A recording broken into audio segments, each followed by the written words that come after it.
Auzubillahi minasyaitonirrajim. Bismillahirrahmanirrahim. Alhamdulillahirabbil alamin wassalatu wassalamu ala asyrafil anbiya'i wal mursalin wa ala alihi washabbihi ajmain. Rabbi shrah li sadri yassir li amri wa hlul 'uqdatam min lisani yafqahu qawli. Dipanjatkan kesyukuran kehadirat ilahi karena kita dipilih antara ribuan manusia, dipilih berada di rumah Allah, dipilih untuk mencintai masjid, dipilih untuk menjadi orang-orang yang dibilang sebagai calon-calon syurga di dunia. Karena dipesankan orang yang menghadirkan diri dalam majlis ilmu bermakna melayakkan dirinya untuk masuk ke taman-taman syurga Allah di dunia. Mudah-mudahan dengan ibadah itu dia layak dijemput untuk masuk ke taman-taman syurga Allah di akhirat, insya-Allah. Yang dimuliakan saudara Encik Suhaidi selaku pengerusi pada malam ini, Tuan Haji Zainuddin, pegawai-pegawai masjid, Hajah Faizah, Hajah Sarifah, EJK Masjid, dan seluruh tuan-tuan imam, tuan-tuan siap, dan seterusnya tuan-tuan dan puan-puan, adik kakak yang menjadi karya ataupun ahli kepada karya Masjid Al-Huda Sungai Ara, Pulau Pinang. Pertama, jutaan terima kasih diucapkan kepada pihak penganjur Tuan Haji Zainuddin dan juga Tuan Suhaidi yang mengusahakan pertemuan ini. Dengan izin Allah, tarikh yang dipilih dipilih Allah untuk membolehkan saya sampai ke sini. Sebenarnya tarikhnya memang kita kata tarik tali lah, yang mana agaknya mampu, tapi akhirnya saya kata kita serah pada Allah. Maka hari inilah yang dipilih Allah untuk kita sampai. Terima kasih pada ibu-ibu, pada isteri-isteri, pada ayah-ayah, pada suami-suami yang datang untuk sekurang-kurangnya berkongsi ilmu. Saya yakin tuan-tuan dan puan-puan sudah sangat banyak ilmu, tetapi kita hanya berkongsi. Saya hanya berkongsi dengan apa yang saya ada. Mudah-mudahan hadiah ataupun apa ilmu yang tuan dan puan sudah ada akan bertambah. Mudah dengan tambahan ilmu ini akan membantu kita merasa bahagia jadi suami dan bahagia jadi isteri. Dan pengalaman saya sebagai kaunselor keluarga, saya diizinkan Allah ada klinik kaunseling keluarga di rumah yang mendapat kes-kes yang sangat banyak. Kes-kes perceraian, kes bergaduh, kes pukul, kes dera, kes macam-macam, yang akhirnya hujungnya perceraian. Sebab itu kalau tadi kata di Penang 5 orang sehari, ke seluruh Malaysia 77 pasangan pecah sehari. Ini data JAKIM.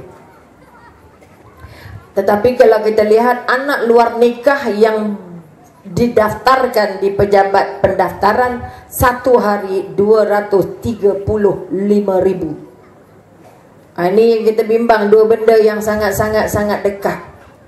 Kita kata mengapa, kalau tadi kata Tuan Suhaidi ada 5 sebab mengapa perkahwinan pecah. Jadi sebab yang kelimanya ialah tidak merasa perkahwinan sebagai hadiah dari Allah.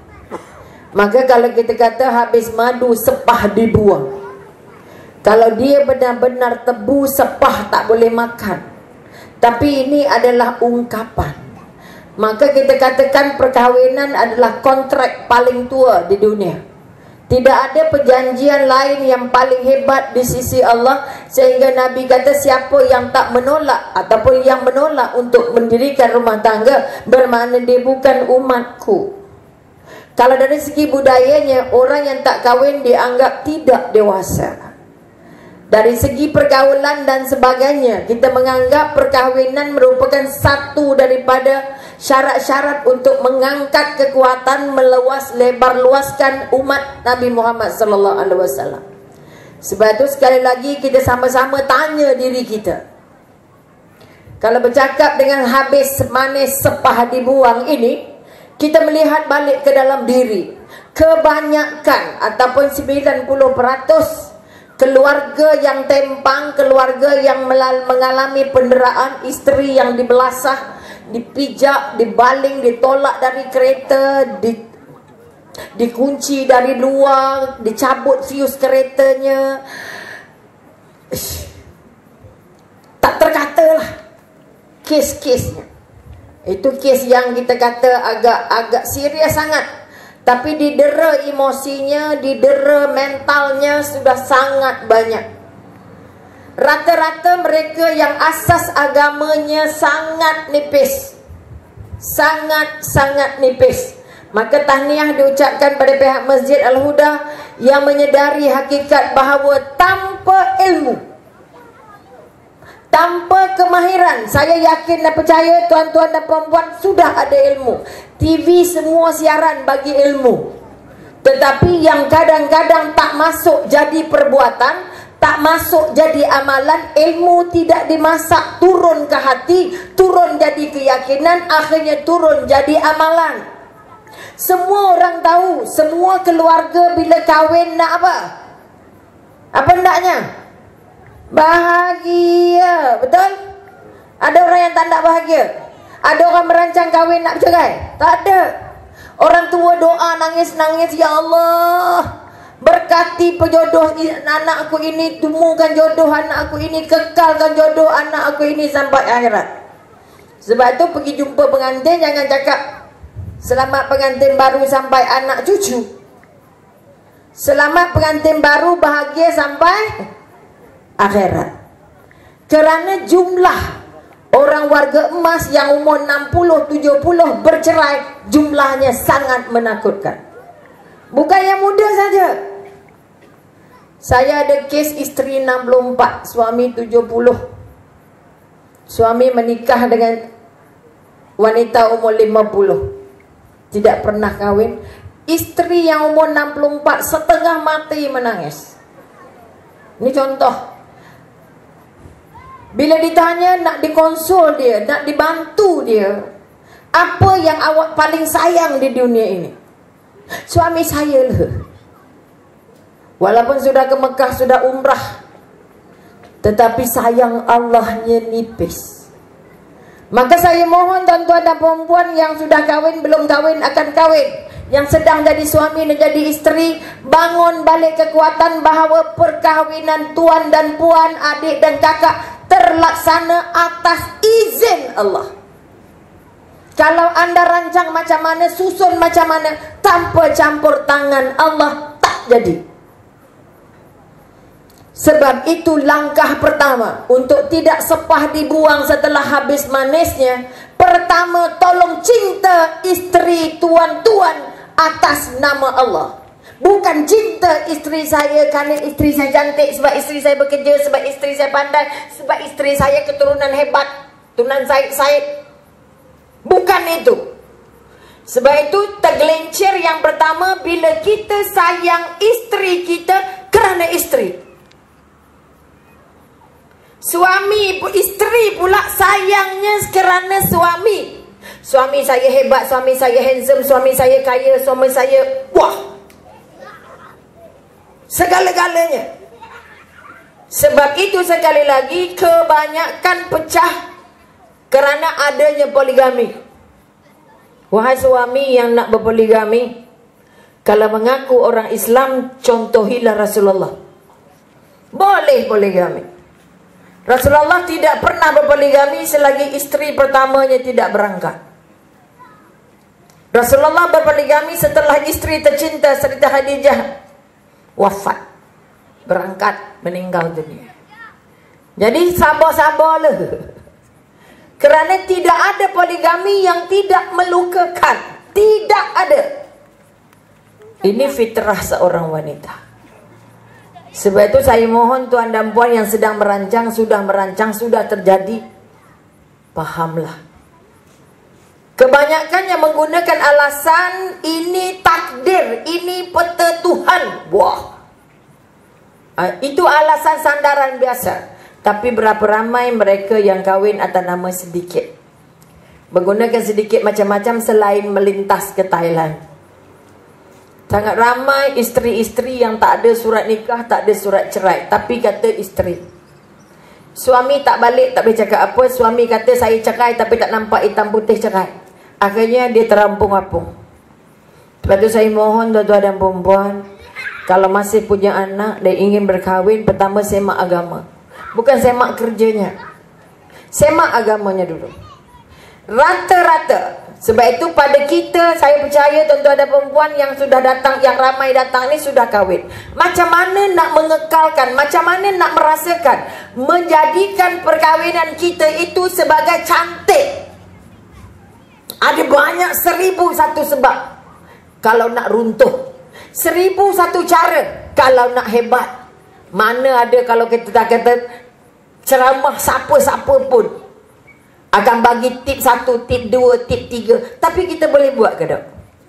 Sebab itu saya mohon tuan-tuan dan perempuan, adik kakak sekalian, merenung ke dalam diri. Kahwin sebab apa? Tanya balik, apa matlamat saya kahwin?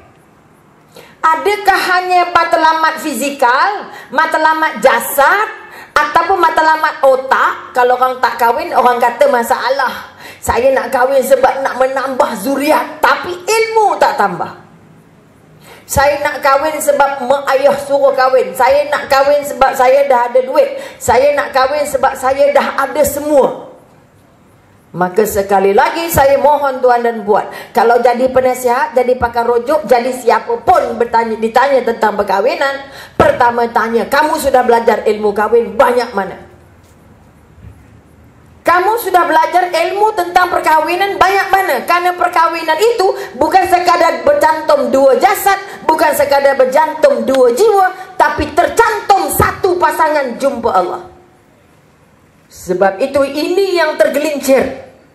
Bertunangnya saja dah macam-macam. Kalau riak ujubnya, sandingnya saya sudah masalah. Hantaran saja sudah setengah mati. Bekas-bekas iringan-iringan yang setengah nyawa. Kalau tak ada itu tak jadi syarat kahwin. Kenapa? Sebab itu di pesan Rasulullah, perkahwinan yang paling berkah, perkahwinan yang belanjanya sikit, tak banyak pembaziran. Tapi kita, ya Allah, saya ada yang cerai tapi hutang kemah tak habis bayar. Dah nak bercerai dah. Doktor, saya baru tahu bahawanya suami saya ini pengedar besar dadah. Sebelum tu tak tahu. Merah lagi inai ni. Ada pasangan yang dah kahwin 6 bulan, isteri mengandung 2 bulan. Awak tak kesian ke? Kahwin muda, isterinya 20. Dapat anak besok 21. Suaminya lebih kurang 20-22 juga. Kenapa sekarang nak bercerai? Isteri awak sedang mengandung. Kami nak bercerai sekarang supaya anak saya tak tengok saya. Kalau nanti anak saya dah tengok saya pula tak sampai hati. Tak ada alasan agama, tak ada alasan yang mengaitkan dia dengan Tuhan. Bila ditanya kenapa kamu nak bercerai, saya kahwin tu pilihan mak ayah saya, bukan pilihan saya. Ini pun jadi alasan.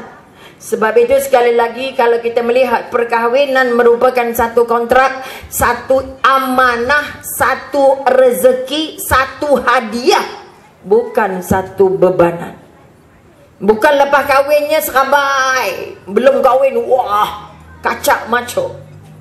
Kahwin bukan sekadar fizikal, kahwin bukan sekadar jasad, kahwin lebih besar untuk menyatukan dua jiwa. Nak bina masjid, tuan-tuan. Sebab itu bangun balik kekuatan. Nak bina masjid pakai ilmu apa? Kalau mengikut yang datang ke klinik saya, rata-rata tidak bersedia dengan ilmu perkahwinan. 2 hari kerusuh, tuan-tuan. Pagi jaga, pukul 10 ceramah, ngantuk. Petang lagi ngantuk. Tambung esok, lagi sandar kat dinding. Beda tak dapat? Ini masalah. Sebab itu kalau tuan-tuan dan puan-puan, kalau karya-karya di sini ingin membangun sebuah rumah tangga yang hebat, buatlah kursus-kursus yang lebih banyak. Jangan sekadar mengharap apa yang diberi oleh pejabat agama, kerana mereka tak mampu nak beri lebih panjang dari itu. Kita sama-sama bangun. Apa syarat seorang isteri soleha? Apa syarat untuk jadi suami soleh? Kalau dipaparkan semasa nak nikah sahaja, tak cukup. Sebab otak pengantin nak nikah, dia tak ingat lain dah, ingat nak kahwinnya. Dia tak akan belajar dah. Sebab itu kita kata perkahwinan itu adalah pasangan.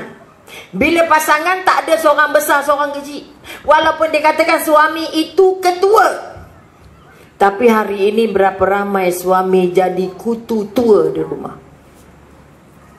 Semua dikendalikan oleh istri.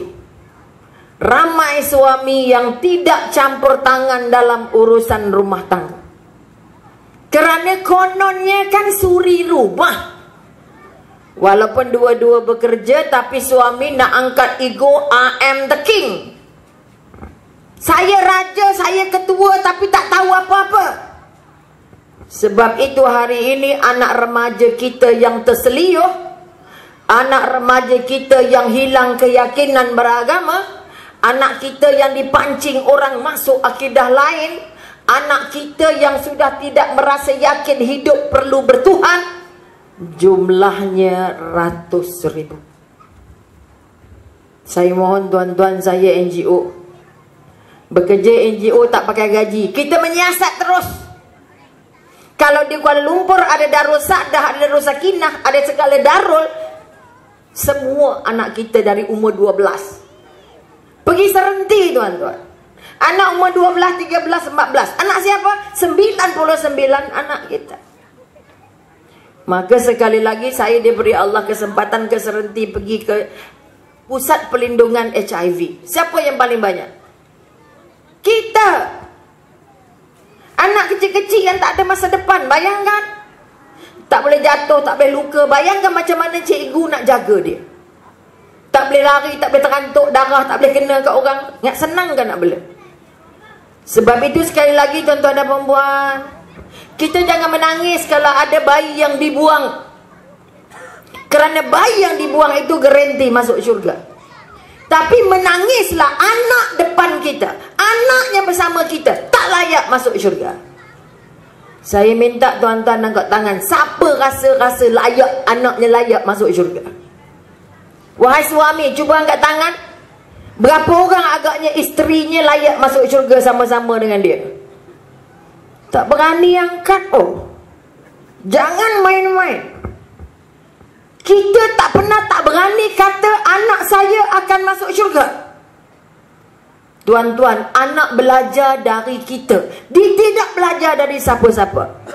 Macam mana kamu layan anak, macam itulah anak akan layan kamu. Sebab itu jangan terperanjat. Dah hospital besar Kuala Lumpur ada ratusan jenazah yang tidak dipungut tuan-tuan. Akhirnya jauhi terpaksa kebumikan. Tak tahu, tak mahu, tak mampu. Jangan main-main.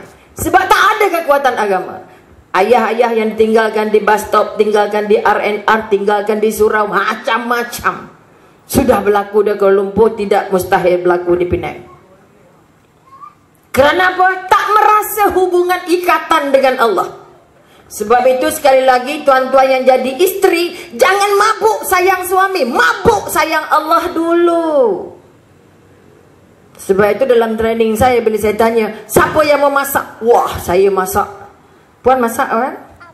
Ada tak orang yang masak di rumah? Ataupun pakai beli di pasar malam? Semua orang masak, betul?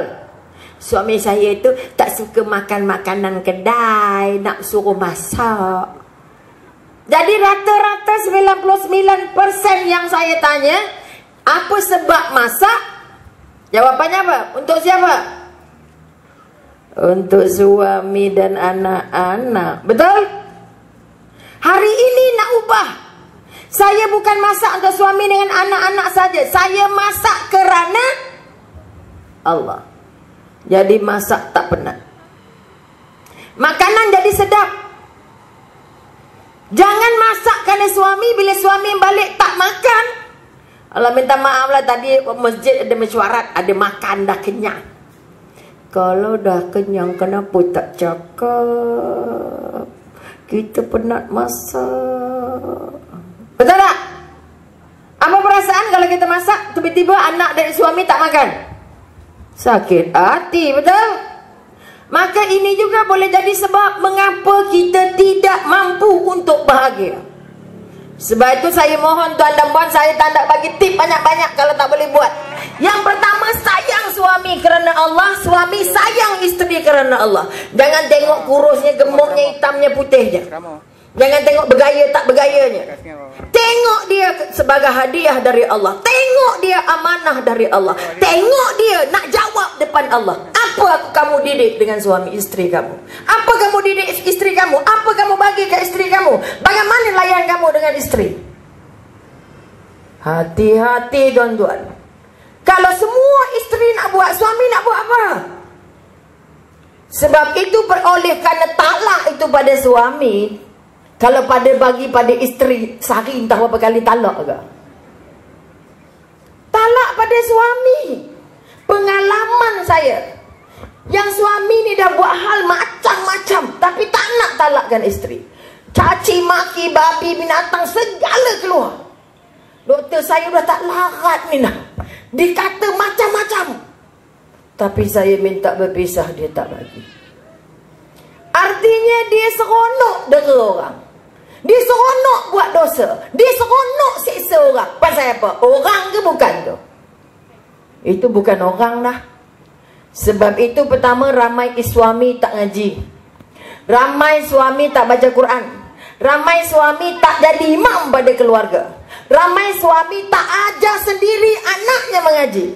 Ramai suami serah hal anak dengan isteri. Suami jumpa Allah nak jawab apa? Kamu buat apa kat anak? Tak ada apa. Kamu kat rumah ajar apa? Tak ada apa. Walaupun lebam dahi sujud, kalau tanggungjawab di rumah terlepas, minta maaf. Sebab itu saya mohon tuan dan puan,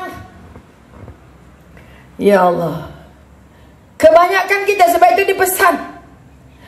Okay, apa kita kata? Seorang ulama, Hasan Al-Banna, ulama agung yang meninggalkan rumah kadang-kadang dakwah untuk sebulan. Tapi apa dia buat? Dia pergi ke dapur, semak semua, dari garam, gula, cili, tepung, segala-segala. Hasan Al-Banna sendiri pergi pasar, lengkapkan semua keperluan isteri di rumah. Cuba baca buku Cinta Isteri Hasan Al-Banna. Pergi dakwah, betulkan orang, tapi di rumahnya tip-top. Suami buat. Sebab itu sebenarnya dari agama, isteri ni bukan tukang masak, tuan-tuan. Isteri ni permaisuri. Seorang suami harus menyediakan tukang-tukang lain, tukang basuh, tukang cuci untuk isteri. Isteri itu ratu sebenarnya. Tapi sebab isteri ni baik hati, volunteers, sukarela masak, sukarela ngemas. Sebab itu suami jangan marah kalau isteri tak ngemas. Sebab itu patutnya tukang gaji. Ini kalau ikut agama secara lengkap. Tapi kalaupun dah isteri sukarela jadi tukang masak, tukang kemas, tolonglah. Berapa orang suami yang masuk ke dapur? Bukan saja untuk makan, tapi untuk masak. Ada?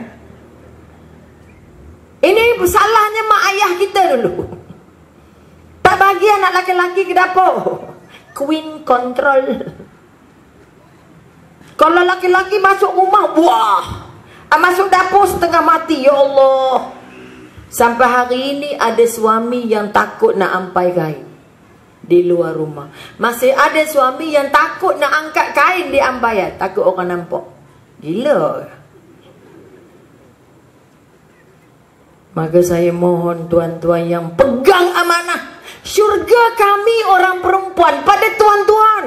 Kalau tuan-tuan tak bimbing kami, tak benarkan kami belajar, tak didik, tak asuh, tak sayang, tak dijaga, siapa yang sakit? Sebab itu tergelinciran pertama bila suami tak mampu jadi hamba Allah. Bila suami tak mampu jadi khalifah Allah. Bila suami tak mampu menempah syurga untuk anak dan dirinya. Sedangkan dipesan surah Al-Baqarah, wahai lelaki, kamu adalah pemimpin dan kamu ditanya kepimpinan. Lelaki pemimpin. Bayangkan perempuannya 2/3, tapi yang jadi imam tetap lelaki. Walaupun lelaki seorang aja dalam program ini, dia tetap imam. Kami tak boleh jadi imam walaupun kami majoriti. Kecuali Fatimah Badut makin tu. Kalau semua lelaki. Sebab itu kita kata perkahwinan yang bahagia apabila semua orang jalan tugas, beri hak.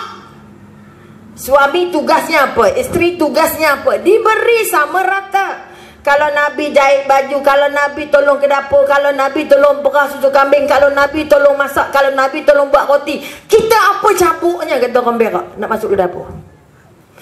Nabi jahit kasut sendiri, kok jubah koyak cantum sendiri. Hebat benar ke kita sampai nak dihidang? Mana airnya, mana nasinya, mana. Dia sesat di rumah sendiri, cari stokin memang tak jumpa. Ya Allah. Kalau seminggu isteri tak ada, rumah dah jadi empang pecah. Kerana suami tak nak bertanggungjawab sama-sama. Dulu boleh sebut suami cari makan, isteri duduk rumah. Lah ni semua orang kerja keluar. Bermana kalau dua-dua kerja, dua-dua balik, dua-dua kerja. Jangan nak kena kerja aja. Ni kekuatan yang nak diangkat. Sebab itu saya tidak melihat banyak dari segi faktor fizikal. Semua orang ada duit, makan cukup lah. Tapi oleh kerana suami tak beri komitmen bersama, jaga anak berapa banyak suami aja. Sedangkan kamu latih anak kamu, selamat diri kamu dan anak isteri kamu dari api neraka. Kalau ingat pesanan ini sahaja pun, tak akan ada sepah yang dibuang, takkan ada manis yang hilang, takkan ada madu yang hilang. Kerana kita mengambil tanggungjawab sebagai suami kerana manusia, bukan kerana Allah. Ada orang ketiga, betul. Rata-rata doktor, bukan saya nak dia nak saya. Empuk apa kata. Ya Allah, ada kes sampai dia kata apa doktor, saya tak pernah terfikir nak kahwin dua doktor, tapi tiba-tiba, wah, tiba-tiba ternikah. Kalau kecil saya lempang 10 kali. Tiba-tiba, bayangkan betapa dia mengambil mudah amanah-amanah Allah. Tuan-tuan, isteri ini, anak ini amanah. Kalau tak diurus, menanah. Ini sebab anak kita menanah sekarang. Kerana ibu bapa tak kisah nak cari ilmu macam mana nak bimbing anak, macam mana nak bercakap dengan anak. Ayah dengan anak remaja tak boleh sembang. Dari Kuala Lumpur sampai Penang, 4 perkataan. Dah siap? Dah. Sampai Kuala lapar? Dah kenyang? Dah. Dah boleh jalan? Jalan. Tidur sampai Penang. Punya tak reti sembang ni muka-muka ayah. Saya mohon, sebab kalau suami bagi kesempatan, jalankan tanggungjawab atas nama Allah, semua isteri selamat. Tapi sayang hari ini kita tunjal jari, tak mau ikut cakap aku, tak degil, cerai. Oh, pakai SMS lagi. Saya bukan bias kerana saya perempuan dah. Tuan harus tahu, seorang isteri cintanya satu, tak pernah kembang jadi 2, jadi 3. Tapi kalau udah dipijak-pijak macam bendang, dilengit-lengit macam sawah, Allahu Akbar.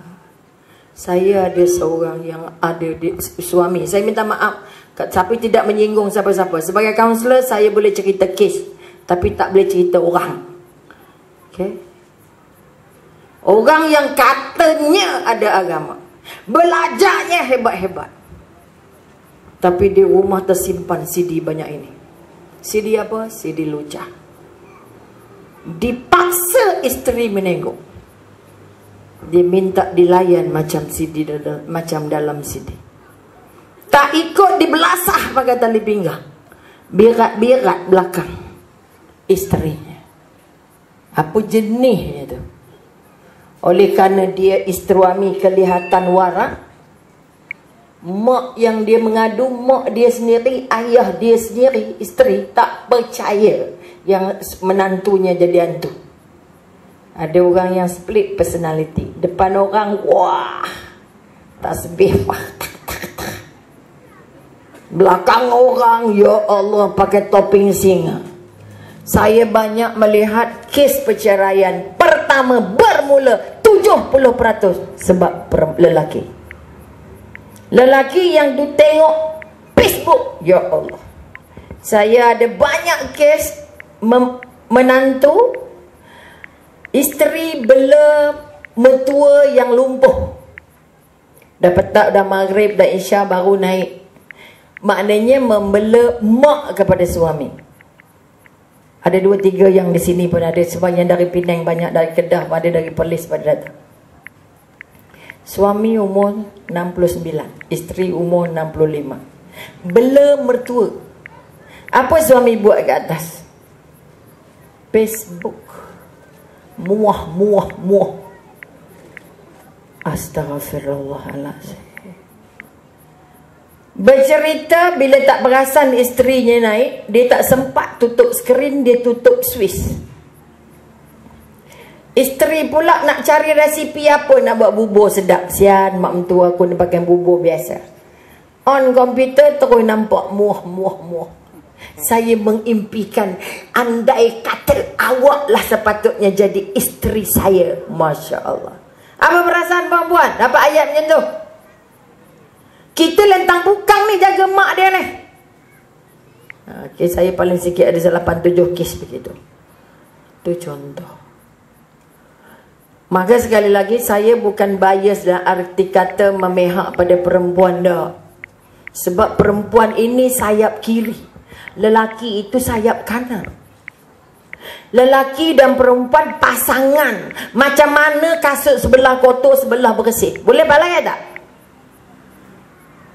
Kalau kau pakai kasut, namanya pasangan. Kalau suami nak bahagia, dia kena bagi dulu bahagia pada isteri. Dia nak isteri bahagiakan dia, tapi dia buat isteri macam alas kaki. Sebab itu saya mohon karya ini, latih dulu dirinya. Tak kira umurnya berapa. Tuan-tuan yang nikah di Songkla, saya sempat melawat atas nama Mudirah Ustazah Pilihan Astro Isis. Pergi Songkla, duduk sekerat hari saja. Di sana ada 400 pasangan Malaysia yang kahwin tanpa pengetahuan keluarga. Sebulan. Satu bayaran 400. Orang sana, wah, lambai setengah mati. Masjidnya ada tempat makan, ada pelamin, boleh bergambar semua. Dalam masa 2 jam semua selesai. Bayangkan, saya jumpa suami yang udah 65, bawa anak gadis umur 20. Saya tanya anak perempuan, kenapa nikah di sini? Dia kata, mak tak setuju. Awak tahu tak sebab mak ayah awak tak setuju? Sebab awak nikah dengan datuk. Saya tanya pula suaminya, bakal suamilah masa itu, dah nikah. Apa perasaan anda kalau anak gadis anda dilarikan orang? Anak gadis umur 20 tak pernah kahwin, dilarikan, dinikah tanpa pengetahuan keluarga. Saya tanya dengan suami, apa jawapan dia? Bukan saya nak dia nak saya. Sakit tak? Padahal beza umur, ya Allah, dah jadi 4 kali anak dah. Juga jumpa seorang wanita 52 tahun. Ini cerita bagaimana keadaan menganggap perkahwinan tu hanya nikah, lepas tu tak kira. Umur 52, 53, bawa suami umur 21. Anak dengan perkahwinan pertama ada 7 orang. Saya kata ke puan, kenapa nikah di sini? Macam mana anak-anak semua tak setuju? Saya kata kat dia, kalau saya jadi anak pun tak setuju juga. Kami dah saling mencintai. Ini depan mata dia, tuan-tuan. Sebab dia tidak melihat cinta itu dengan mata Allah. Dia tidak melihat perkahwinan itu atas izin Allah, janji kahwin. Ini letih. Lepas kahwin jadi apa tak tahu. Sebab kebanyakan perkahwinan tidak menentukan matlamat. Kalau kita berjalan, kita tahu kita nak sampai mana, betul? Tapi dalam perkahwinan, rata-rata dalam training saya, tidak ada keluarga yang ada matlamat. Saya kahwin nak dapat ini, dapat ini, dapat ini. Tak ada. Saya nak bawa anak saya jadi ini, jadi ini, jadi ini. Boleh cakap soleh-soleha, buatnya salah-salah semua. Mana jumpa soleh-soleha? Kerana kita tidak mengangkat perkahwinan sebagai hadiah dari Allah. Kita tidak mengangkat untuk menjaga perkahwinan. Pertama, mesti jaga hubungan dengan Allah. Ini tak ada dalam agenda. Kalau ayah pergi masjid, mak semayang pukul berapa tak kira. Anak semayang ke tak? Anak dah sampai rumah ke belum? Nih, berapa orang gamit anak remaja pegang tangan jauh. Kalau nak pergi makan kat restoran, mak ayah boleh gamit semua anak. Tapi nak pergi masjid, mak ayah gagal. Ayah pergilah, ayah dah tua, kita muda lagi. Okay, saya mohon tuan-tuan, tak payah tengok orang lain. Saya mohon setiap keluarga saja, kalau boleh ayah pegang tangan anak, bawa pergi masjid, duduk sebelah dia, tak ada masalah. Tapi sayang, kalau tak sekolah, ayah mak marah. Tak lulus biasa, anak mak malu. Tapi anak tak solat, mak tak rasa apa tuan-tuan. Ayah lagi tak rasa apa. Itu anak awak, bukan anak saya. Jumlah anak di IPT yang tidak solat 90%.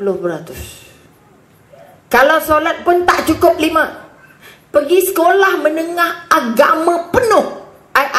Sekolah asrama penuh agama, 90% tak cukup 5. Kalau asrama penuh yang agama tak cukup 5, rasa-rasa yang asrama bukan agama tu penuh tu cukup tak? Saya pergi sebuah sekolah asrama penuh yang kata keputusan terbaik di Malaysia. PIBG bawa. Dia kumpul pelajar tingkatan 1 sampai tingkatan 5. Dengan nama Allah, dengan izin Allah, siapa yang tidak berbohong, dia akan cemerlang. Siapa berbohong malam ini, tidak jumpa yang nama cemerlang.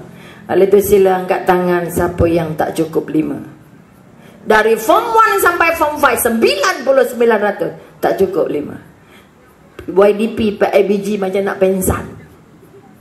Pengetua, cari ustaz, cari warden, buat apa? Ni pengalaman peribadi, saya tak kutuk siapa-siapa. Okay, sebab itu saya mohon tuan-tuan dan puan-puan, tidak ada siapa yang boleh angkat ibadah untuk didik anak jadi hamba Allah kalau bukan kita. Dia sekolah mana pun yang dah terlepas doa jangan berhenti. Sebab itu sebagai suami dan sebagai isteri, kalaupun dia bekerja bagi duit, pastikan dia bekerja kerana Allah, cari redha Allah, dapat rezeki yang halal. Rata-rata perkahwinan pecah kerana rezeki yang dibawa tidak cukup halal. Datang lambat, gajinya haram. Bergaduh di pejabat, gajinya haram. Bekerja marah-marah, gajinya haram. Tak jujur, gajinya haram. Merungut, tidak ikhlas. Bila tidak ikhlas, maka gajinya juga tidak halal. Bayangkan berapa banyak mak-mak didik anak, wah, marah setengah mati. Sebab itu sekali kita tengking anak, satu bakatnya mati. Sekali kita jerekah anak, bakat mati lagi. Ingat kita tua besok, dia jerekah macam mana kita jerekah. Mak yang pergi kerja, balik kerja, penat, ibu penat kata, pergi sana. Ingat, besok bila anak sudah bekerja, mak bercakap, mak jangan banyak cakap, saya penat balik kerja, faham? Kerana ayat itu sudah masuk ke otak anak masa dia umur 4 tahun. Jangan main-main. Anak yang tengok kasut sepah-sepah depan pintu di umur 3 tahun, 4 tahun, sampai tua, dia tak akan reti susun kasut. Jadi macam kasut kita kat masjid. Bukan masjid ni, masjid lain. Tempat kasut sepanjang-panjang tapi kosong. Sebab apa? Dari kecil dia tak pernah tengok kasut tu susun. Sama juga terlekung di masjid. Mana-mana masjid. Malu dan sulit untuk tengok pertama telekungnya tergantung dengan baik. Tengok telekungnya bersih, sejadahnya tak hapak. Tak ada lagi di Malaysia. Belum ada. Rata-rata masuk masjid tengok telekung. Alamak. Tak yakin saya. Contoh tak tahu ni tak tempat tak tengok. Sebab dah solat dah hotel. Sebab kita tak pernah tengok kemas. Suami yang dididik. Saya ada satu kes. Suami makan tak pernah yang tak jatuh nasi ni. Setiap kali lepas makan, suami dah kahwin 27 tahun. Doktor saya ni dah bosan. Nak cakap kat suami saya, makan jangan bagi jatuh-jatuh, jangan sampai ke lantai. Kalau jatuh, pungut sendiri. Suami buat dia. Dia makan rokok. Rokok apa? Rokok gulung tu. Rokok apa ke namanya? Rokok nipah tu. Di mana dia menggulung, situlah sepah. Atas cushion lah. Baju ni jeloi mana sempat. Atas cushion ke dia, atas dapur ke dia, atas TV ke apa, campak. Sampai satu hari kawan datang kecemasan. Minta maaf bukan menghina siapa. Seluar dalam bawah cushion depan. Macam mana buat? Pergi guna tandas, tak pernah tarik. Okay. Bayangkan macam mana baunya. Okay. Buang air kecil tak pernah jerus. Nak cakap apa? Sampai isteri kata apa? Dari hari ini saya nak kemas beg. Saya nak duduk di mana-mana. Nak tinggalkan dia. Dah pernah cakap. Contoh. Jadi saya kata sabarlah. Mesti ada penyakit apa-apalah saya kata. Sebab maknya kata dari kecil tak pernah ngemas. Sebab itu isteri balik penat tuan-tuan. Kalau kita sayang isteri, jangan buat isteri penat. Kalau kita sayang isteri, jangan buat isteri sakit hati. Kalau pun bersalah, minta maaf lah. Tapi suami tak lain, bukan di sini tempat lain kot. Nak minta maaf dengan isteri, runtuh gunung Himalaya. Lepas tu kalau gaduh saya je minta maaf, dia tak ada minta maaf pun. Nak ego bawa ke mana? Jadi sekali lagi wahai suami, Tuan menempah tiket untuk kami. Kalau Tuan boleh lepas tangan, Allah tanya apa kamu buat dengan isteri dan anak, nak jawab apa? Oleh itu saya mohon malam ini renung balik ke dalam diri. Aku dekat ke jauh dengan Allah? Aku dekat ke jauh ke dengan Rasulullah? Apa perangai Rasulullah yang ada dalam diri aku?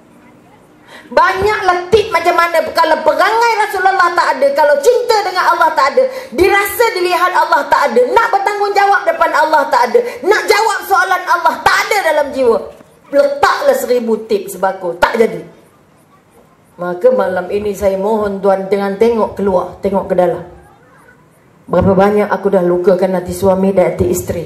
Sama-sama tengok. Sebab itu yang terbaiknya datang suami isteri. Berapa kali aku dah tengking isteri aku sampai nangis. Berapa kali isteri aku dah merajuk sebab luka. Berapa kali aku dah sergah dia macam kambing. Berapa kali isteri dah jerekah suami sampai suami tak boleh kata apa. Berapa kali isteri tak masak. Berapa kali luka. Ini kekuatan. Oleh itu okay. Terima kasih banyak. Sebab itu pada saya, kekuatan pertama ialah merasa bahawa dunia ini tempat kita menyemai. Kalau tuan-tuan diizinkan jadi suami tapi tak mampu bawa anak dan isteri masuk syurga, untuk apa jadi suami? Jangan cari salah isteri. Sebab isteri salah, salahnya dari kita. Jangan marah anak salah kalau kita tak pernah tunjuk yang betul. Kalau suami tak pernah pakai kemas, anak remaja dia selekeh sampai mati. Kalau suami merokok, jangan marah anak isap dadah. Kalau suami pengotor, jangan mimpi isterinya nak jadi senang hati. Bila anak malas, kadang dia tengok ayah malas. Lepas makan tolak, lepas makan tolak, lepas makan tolak. Nampak pinggan atas singki 10 biji, 20 biji buat dia. Itu tu kan kerja orang perempuan. Saya mohon tuan-tuan, tidak pernah terlewat untuk berubah. Kalau benar-benar sayang rumah tangga, ambil tugas rumah tangga sama-sama. Jangan sampai nak suruh buang sampah je. Bang, nanti sambil lalu bawa tong sampah yang depan pintu. Bawa tak agak-agak? Berulat tak bawa? Tak pengsan ke? Sebab itu jangan tak payah nak petua besar-besar. Balik ya Allah, aku diizinkan jadi suami ya Allah, tapi aku dah banyak sangat cuah ya Allah. Aku mohon ya Allah. Ini kekuatan. Ini saya diberikan kesempatan untuk mengumumkan. Kita malam ini kita menjalankan kutipan tabung karya Masjid Al-Huda Sungai Ara. Ada petugas-petugas yang akan pusing-pusing dengan tuan-tuan dan perempuan. Jadi bagilah sikit apa kita kata tiket-tiket ke syurga. Kerana ini nak untuk digunakan bagi menjalankan aktiviti-aktiviti masjid. Mana petugas-petugasnya agak pakai uniform ke, pakai apa ke, nak bagi kenai, pakai logo ke. Sila bangun petugas-petugas yang akan bertugas ronda untuk bawa tabung. Satu je ada, seorang je ada. Okey, dua. Yang perempuan mana? Yang nak pergi ke bahagian perempuan mana? Volunteer, ya ramai-ramai sekali jalan supaya cepat. Dan jangan sampai ada yang tidak memberi. Sebab ceramah kita free kok. Tuan tak bayar untuk ceramah, jadi tolonglah bayar untuk datang. Tanda hadir, ini attendance. Datang isi juga kira banyak ke sikit, tapi memberi itu kerana Allah. Siapa yang berada masuk ke rumah Allah, dia akan tenteram dan damai. Siapa yang masuk masjid gelisah, tanda dia tak pernah derma lah tu. Silakan kita beri kesempatan untuk yang wanita-wanitanya. Silakan yang duduk depan, sediakan kerana anda sedang memberikan saham akhirat. Untuk anak, untuk isteri, untuk suami dan anak-anak. Niatkan ya Allah, aku bagi ini untuk arwah mak ayah ya Allah.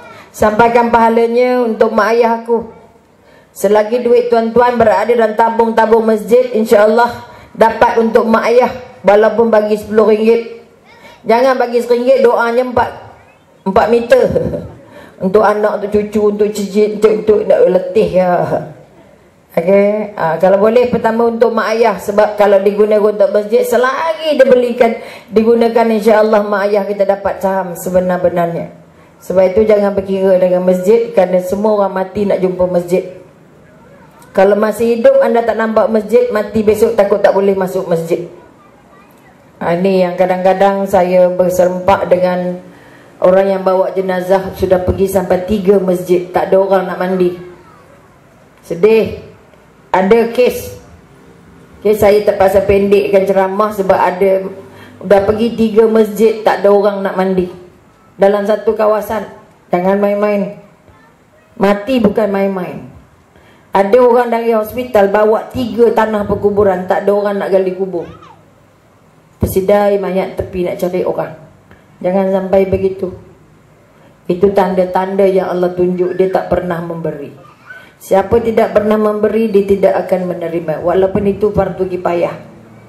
Tapi kita harus memikir, ya Allah itu Tuhanku, kalau aku datang hari ini, ndak-ndaknya ya Allah, hadiah yang aku bagi ke ini, derma yang aku bagi ke ini, sebahagian dari tanda-tanda aku sedang mencari redha Allah, aku sedang menjadi hamba Allah, aku nak jadi khalifah Allah, sebab jadi suami, jadi isteri, dan akhirnya aku nak membawa anak dan isteri suami aku masuk ke calon-calon syurga. Ini 3 matlamat besar. Pertama, nak jadi isteri, jadi suami yang baik dengan Allah dan baik dengan anak isteri. Kedua, saya nak jadi khalifah. Jadi khalifah, nak jadikan anak-anak kita khalifah-khalifah ini, khalifah yang benar-benar dekat dengan Tuhannya. Dan yang ketiga, saya nak jadi calon syurga Allah. Jangan lupa masukkan ini dalam doa tuan-tuan untuk anak-anak. Kalau boleh doa, kalau tak boleh dalam bahasa Arab, dalam bahasa Melayu aja. Ya Allah, berikan aku, kumpulkan aku. Kalau kamu kumpul aku di rumah ini dengan tenteram, ya Allah, kumpulkan jugalah aku dan anak isteri aku di akhirat, ya Allah. Menangislah dengan Allah. Sebab Allah janji, siapa yang memohon dengan penuh rasa, titisan air mata akan ditimbang air mata, tanda dia pernah berdoa. Dan doanya tidak akan ditolak sebab sudah terbukti. Sebab itu kalau datang sini tak penuh kerusi saja, tak berubah, penat tuan. Sebab itu yang puan-puan yang tinggi-tinggi suara rendah-rendahkanlah. Yang muka jarang sangat senyum, ramai isteri menderita, makanya dapat isteri yang masam-masam. Bila dia masam-masam, akhirnya dia banyak beletik. Wahai suami, isteri yang ada perasaan nak cerita dengan suami, tapi suami tak nak dengar, dia akan menjadi macam bom dalam jiwa, dalam hati, dalam perasaan. Dan bila dia banyak perasaan yang tidak dikeluarkan, hati yang patut dicakap, dikongsi tak dapat dikeluarkan, muka jadi keras. Bila muka jadi keras, perkataan semua keras-keras, dan layanan juga memang keras-keras. Sebab itu kita ada kaitan, hati itu sangat lembut, jangan dikeraskan. Otak kita ni cair macam dadih, jangan sampai keras kepala. Perasaan kita ni bak air, ombak, boleh kiri boleh kanan. Tapi kalau dah hari-hari tak boleh cakap, ayah kamu tu bukan boleh tegur, ayah kamu tu memang begitu, ayah kamu bukan nak dengar, ayah kamu bukan nak faham. Ni tuan-tuan dan perempuan, saya mohon jadi ayah. Ayah tidak akan jadi ayah yang sebenar kalau dia tidak dikenang oleh anaknya.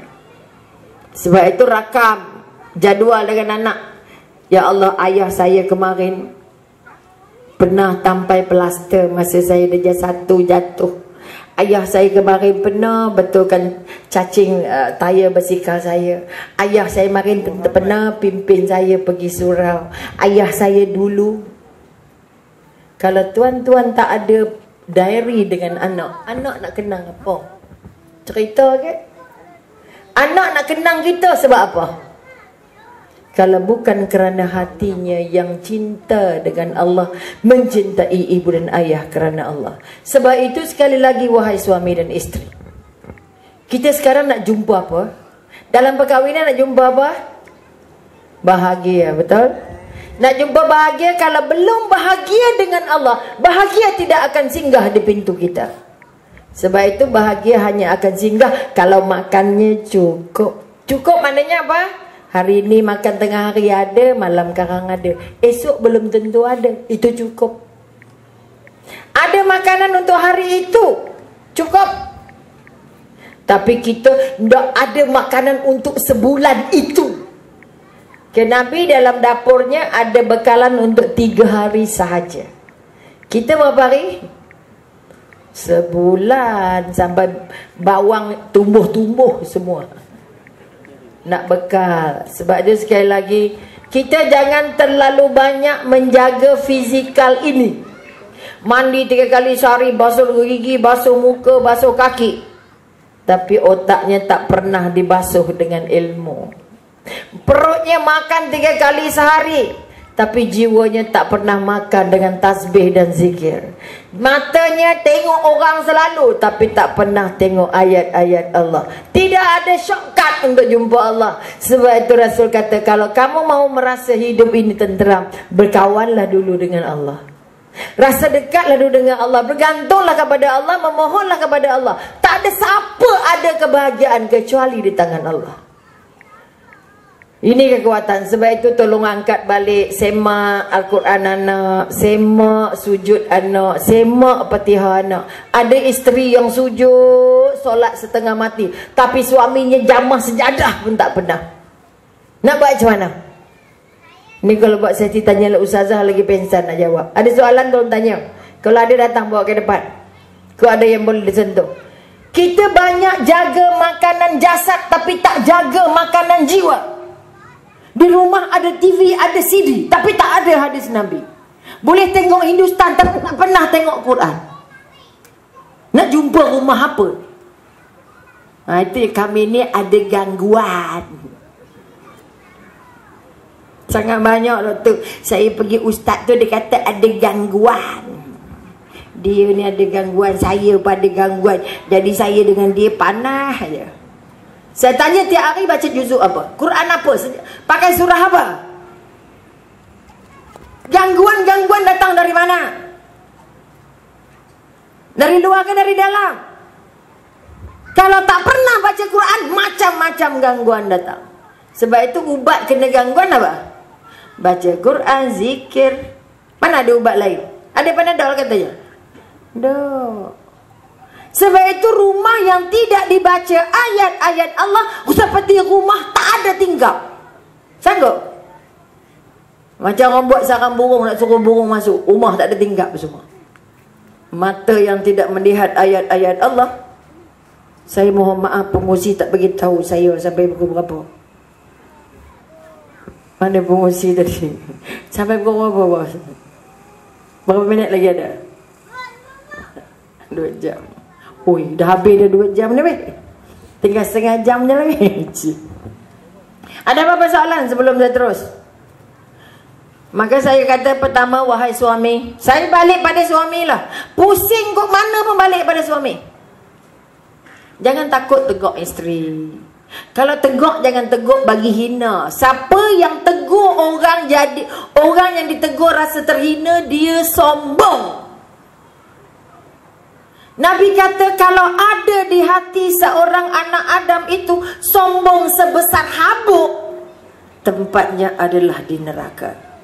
Diharamkan orang itu masuk ke syurga selagi ada sebesar biji zarah sombong di hatinya.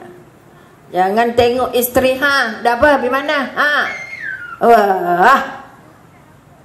Isteri pula tengok suami, awak ada apa? Gaji saya lebih besar dari awak. Faham? Letih weh. Hormat hilang sebab tak ada duit. Hormat hilang sebab tak solat. Hormat hilang bila tak kerti buat kerja. Hormat hilang bila isteri suami tidak bertanggungjawab. Jangan minta isteri taat kalau suami tak taat Tuhan. Sebab itu wa'atu Allah wa'atu Rasul wal ulil amri. Taat Allah, taat Rasul dan taat pemimpin yang taat Allah dan taat Rasul. Bukan suruh taat buta-buta. Bulan puasa doktor, dia paksa saya masak doktor. Saya puasa tapi dia ajak makan. Kamu ingkar masuk neraka. Aduh, tak letih ke? Saya dah belajar pakai tudung, tapi suami saya kata saya macam orang tua. Buka balik. Yang mana wajib, yang mana sunat tak kerti. Macam mana?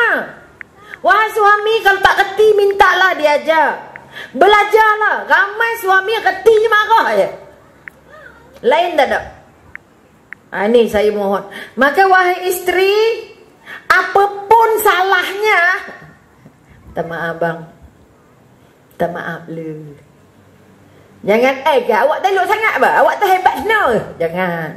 Ramai suami, ramai isteri tak kerti hormat. Buat apa nak hormat dia? Dia pun tak hormat saya. Dia pun jerakah saya. Oh jangan. Dekat akhirat kita nafsi-nafsi sayang. Sorang-sorang. Sebab itu latih diri. Pertama, tuan-tuan dan perempuan, contoh pada anak-anak. Kalau ayah selalu marah mak, anak kata apa? Ya Allah, teruk jadi ayah ya. Ramai anak tak nak kahwin sebab tak nak menerima nasib macam mak. Hari ini gejala tak kahwin pada wanita sangat luas. Apa kahwin susah, saya tengok mak saya sengsara.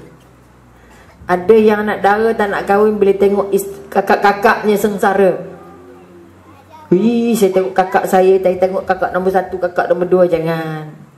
Sebab itu perceraian itu dibenarkan atas dasar pertama melawan Allah.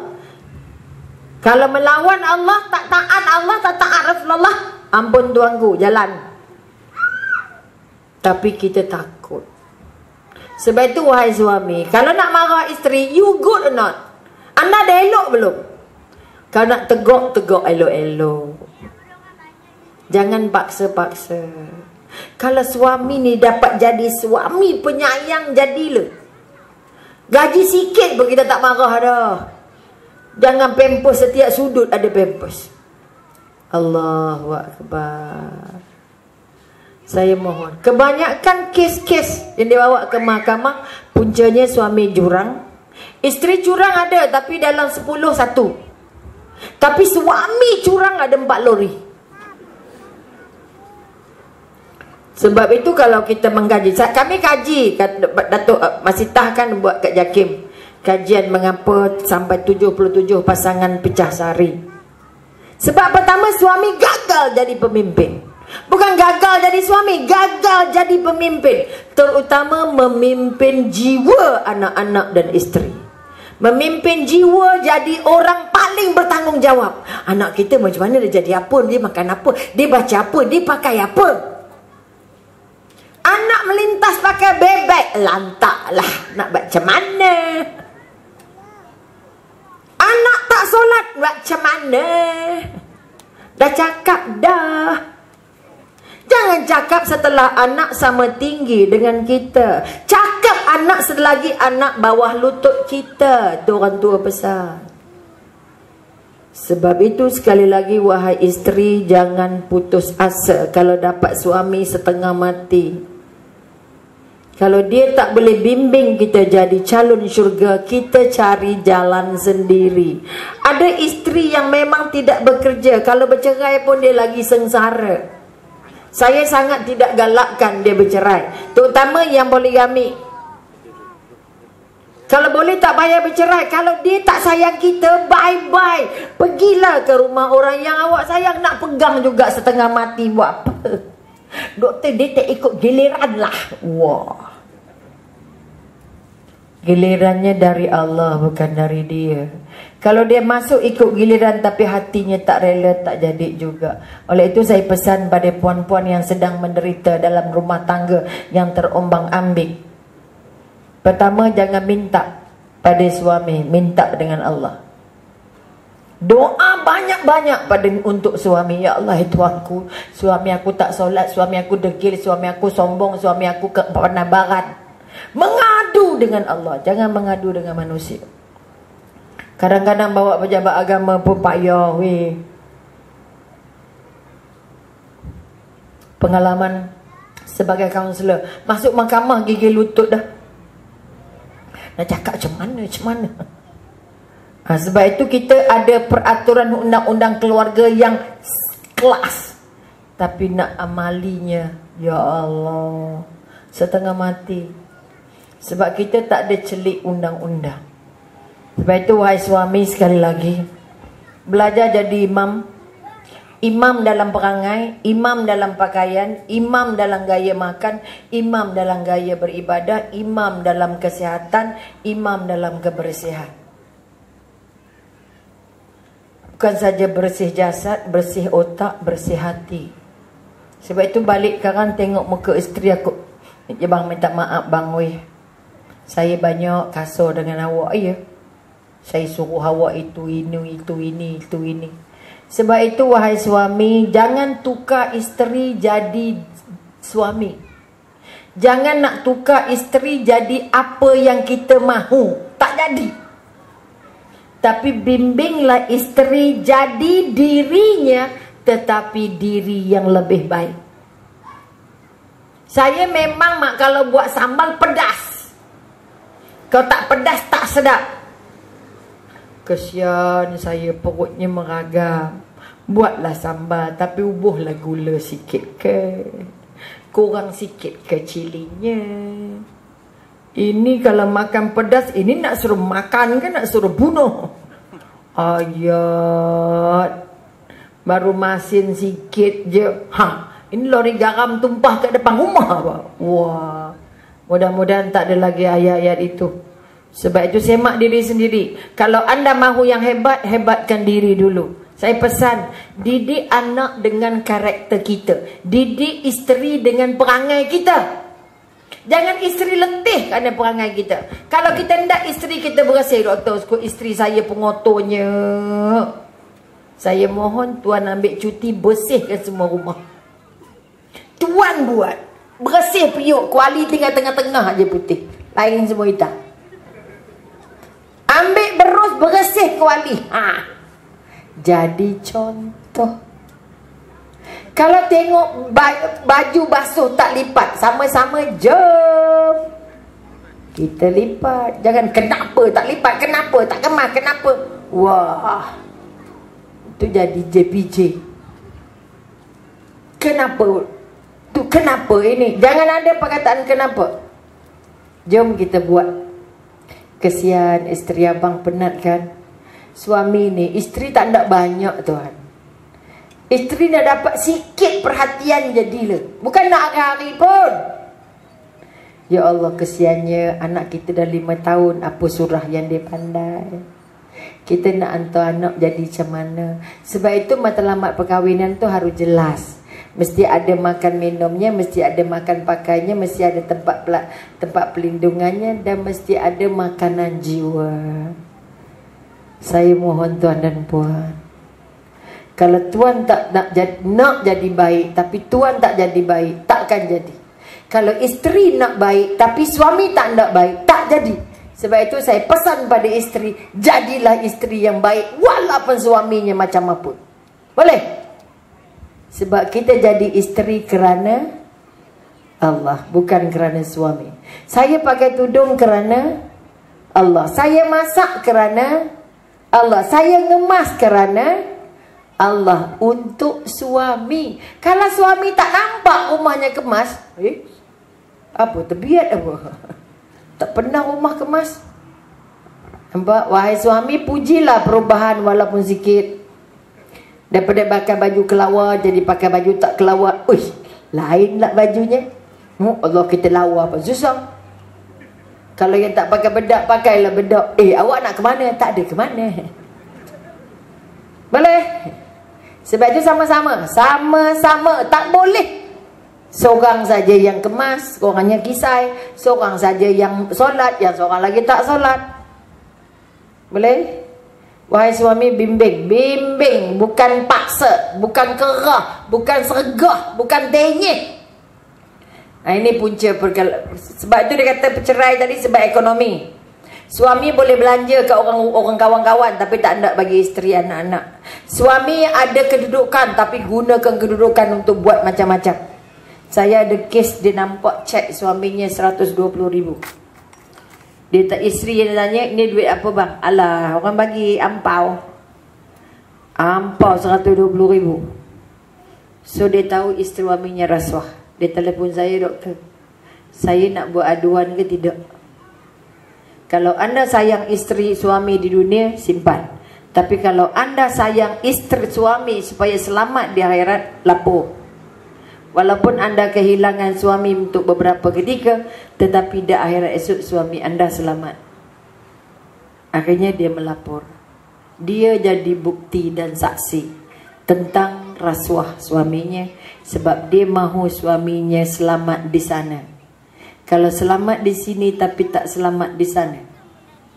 Ingat, kalau suami yang bekerja, kalau cari duit kaya di dunia, cari kedudukan, dapat pangkat di dunia, dapat rumah besar, kereta besar, tapi mati masuk neraka, nak mana?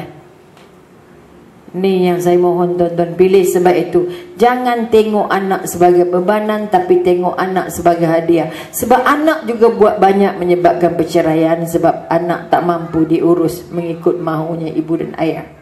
Kerana ibu dan ayah tak ada contoh yang baik untuk anak fotokopi. Kalau ibu makan berjalan, anak makan berlari. Kalau ibu selekeh, anak tak tahu cerita lah. Ini yang kita nak. Saya mohon tak payah tengok orang lain, tengok di dalam diri. Kalau bersih dengan Allah, insya-Allah. Okay? Kalau ada soalan sikit. Ya Allah, dah 10:30. Ada soalan? Apa-apa nak tanya? Kau ada yang disediakan ke? Tak ada? Tak ada. Okey, kau ada yang berani ke depan? Ada? Tak ada. Okey, maka sekali lagi sebagai kesimpulan. Sebagai kesimpulan. Kesimpulan maknanya begini. Pertama kita balikkan, tengok muka suami. Bang, kita ni ndak macam mana? Kalau kita nak jumpa syurga Allah, nak jumpa khalifah, nak jadi khalifah Allah, kita kena betul semua balik. Cara makan, cara duduk, cara tidur, cara bekerja. Itu yang pertama. Itu petanya. Itu kita kata, kita nak jadi spiritual leader. Kita nak jadi ayah yang bukan saja cari makan, bukan saja ayah yang mesra dan baik, tapi kita nak ayah yang menjaga darah makanan yang masuk ke mulut anaknya itu makanan yang betul-betul halal. Ini dia katakan spiritual father. Bapa yang menimbang hal Allah dulu. Itu yang pertama. Jadilah rezeki yang dibawa itu rezeki yang paling hebat. Komitmen. Sebagai suami, komitmen artinya kesungguhan. Sungguh-sungguh nak jadi suami. Komitmennya tak boleh bagi makan, bagi rumah, bagi pakai. Tak cukup. Dia nak komitmen ataupun kesungguhan. Pertama, bahagia memberi kasih sayang. Kasih sayang dalam bentuk perkataan, yang paling besar dalam bentuk sentuhan. Tepuklah bahunya. Ya Allah, kesian adik abang ni. Bagilah senyum sampai ke masa lengup mai. I love you. Ini penting. Jadilah komitmen yang diberi, kesungguhan yang diberi. Pertama, komitmen secara fizikal.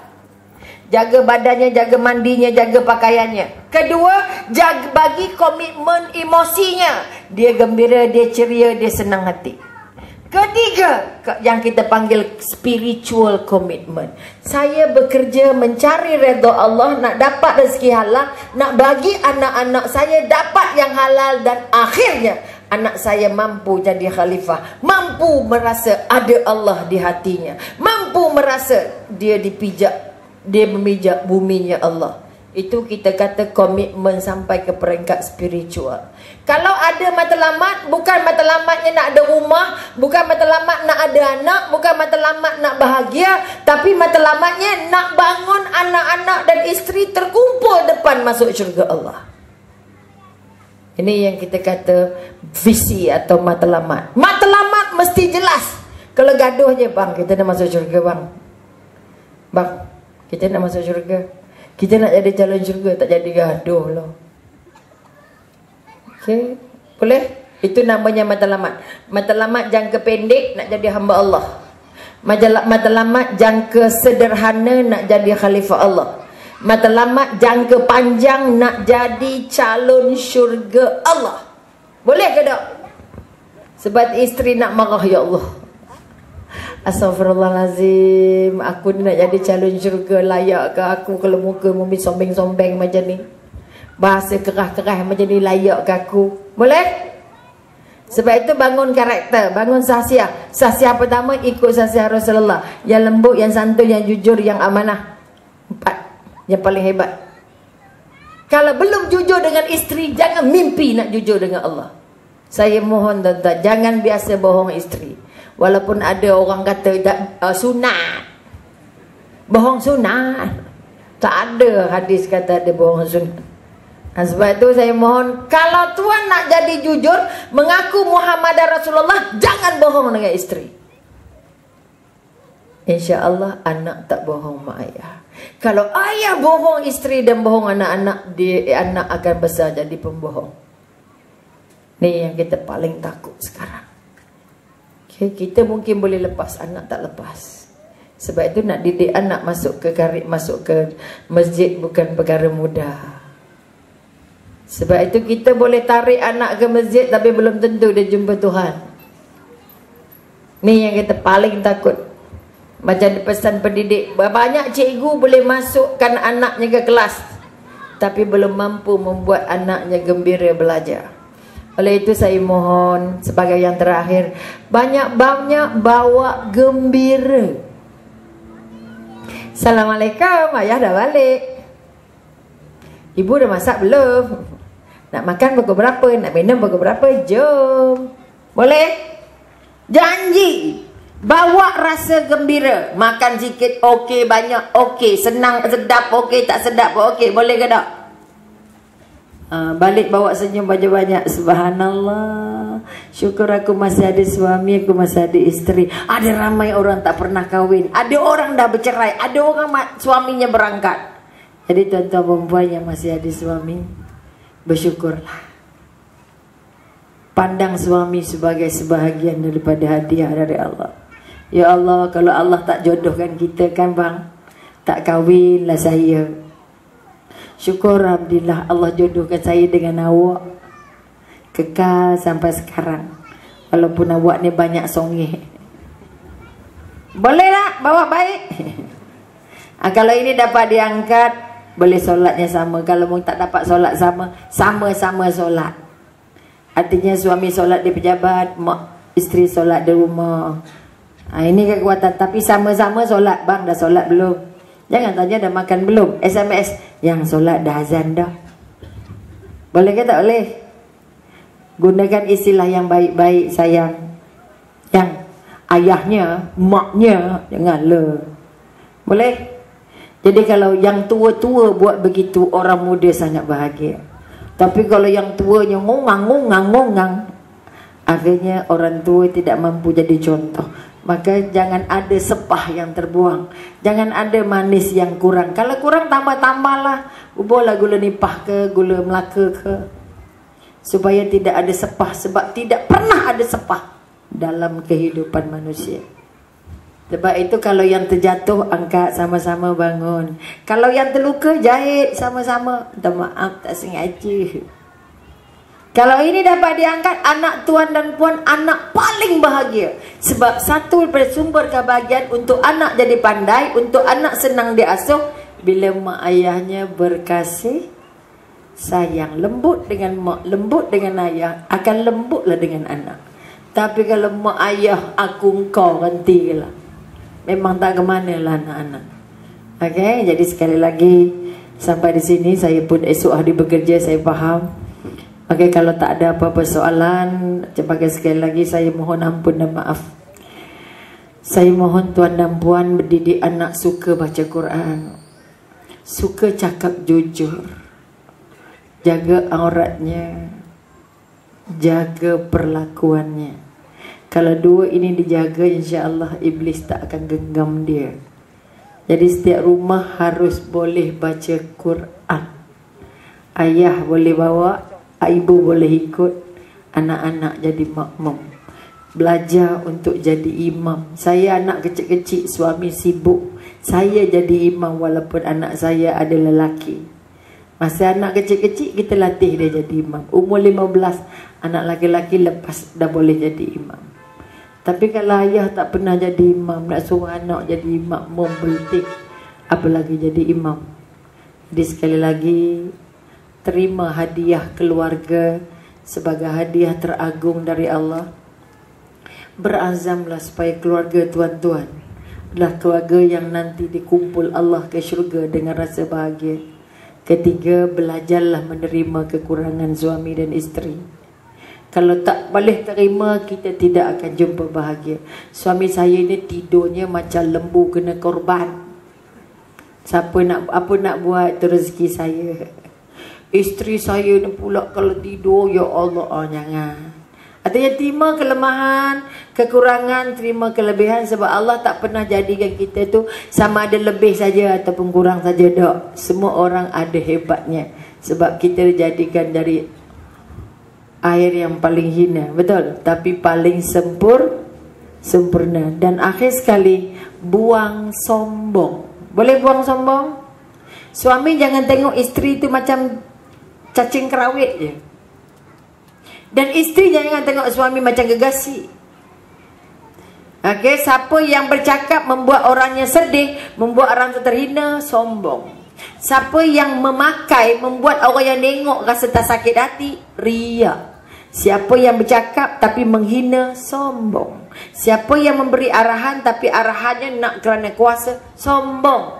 Siapa kasar bercakap dengan anak, sombong. Orang sombong tak jumpa syurga. Pakailah macam mana, sujud lebam dahi, sombong singgah sebesar debu, tidak akan jumpa yang namanya syurga. Sebab itu janganlah kamu berjalan dengan menghentak-hentak kaki di bumi. Kamu tidak akan mampu masuk ke bawah bumi tanpa izin Allah. Dan janganlah kamu merasa bangga-bangga kamu tidak akan sampai setinggi gunung. Sesungguhnya orang yang sombong itu tempatnya tidak lain dan tidak bukan dari neraka.